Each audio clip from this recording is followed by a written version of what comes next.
The Celts were not a single nation, but a vibrant collection of tribes spread across Europe. From the rolling hills of Ireland to the sun-drenched plains of Italy, their influence was vast.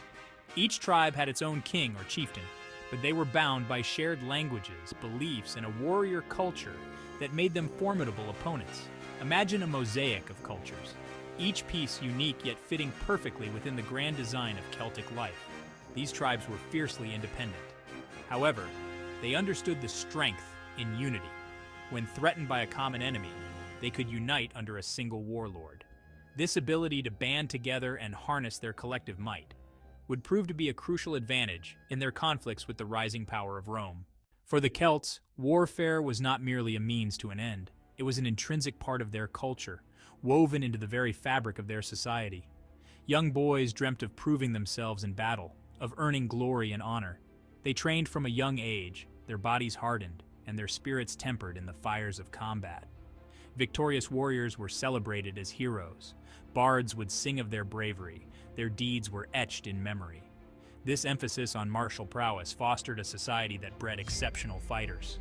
Celtic warriors were renowned for their ferocity, their courage, and their unwavering determination in the face of adversity. The Celtic army was a diverse force, a blend of swift cavalry and disciplined infantry. Foot soldiers formed the backbone of their armies.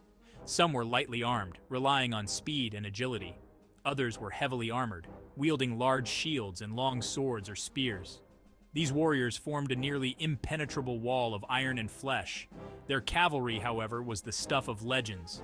Mounted on sturdy ponies, Celtic horsemen could cover vast distances, harassing enemy flanks and exploiting gaps in their formations. They were masters of both mounted combat and rapid dismounts, allowing them to adapt to the ebb and flow of battle. While the Romans excelled in open battles, the Celts were masters of guerrilla warfare. They used their knowledge of the terrain to their advantage, setting ambushes in dense forests and launching surprise attacks from the cover of hills and valleys. Their swift movements and unpredictable tactics baffled the disciplined Roman legions. The Romans, used to fighting in open fields, found themselves vulnerable in the face of these lightning raids. These hit-and-run tactics, coupled with the Celts' ferocity in close combat, often left the Roman legions demoralized and vulnerable. Section 5. Strength in Unity. The Celtic Brotherhood of War. Central to the Celts' military successes was their unwavering sense of unity and courage. They fought not just for land or loot, but for the honor of their tribe and their kin. This fierce loyalty created an unbreakable bond amongst warriors, inspiring them to acts of extraordinary bravery. They believed that to die in battle was to walk with the gods. This belief instilled in them a fearlessness that unnerved their enemies. The Celts charged into battle with an almost spiritual fervor, their war cries echoing across the battlefield, a testament to their unwavering courage. Section 6. The Arsenal of the Celts. Swords of legend and shields of pride. The Celts were renowned for their craftsmanship, and their weapons were no exception. They were masters of metalwork, forging deadly and beautifully crafted weapons.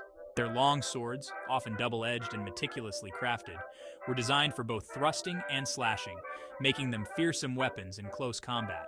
Shields, often oval-shaped and made of wood and leather, provided crucial protection in the heat of battle. They were often adorned with intricate designs and symbolic patterns, a testament to the Celts' artistic sensibilities even in the midst of war. Section 7. Forged in Fire. The Artistry of Celtic Weaponry. Beyond their practical purpose, Celtic weapons were also objects of great beauty. Swords were often adorned with intricate engravings. Shields boasted swirling patterns and mythical creatures. These designs were not merely decorative, but held deep cultural and religious significance. The creation of these weapons was a sacred art. Blacksmiths held a place of honor within Celtic society. They were not just craftsmen, but artists who poured their skill and spirit into each piece they created. Section 8. Symbols of Valor. Weapons as badges of honor. For a Celtic warrior, his weapons were more than just tools of war. They were extensions of himself, symbols of his status and prowess. A warrior's sword, passed down through generations, was a tangible link to his ancestors. The loss of a weapon in battle was a cause for great shame. Conversely, capturing an enemy's weapon was a mark of extraordinary skill and courage. Weapons were often buried alongside their owners, ensuring the warrior's strength and valor transitioned with him into the afterlife. Section 9.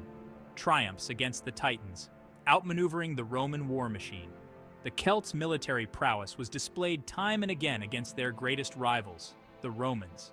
One of the most famous examples is the Battle of Telamon in 225 BC.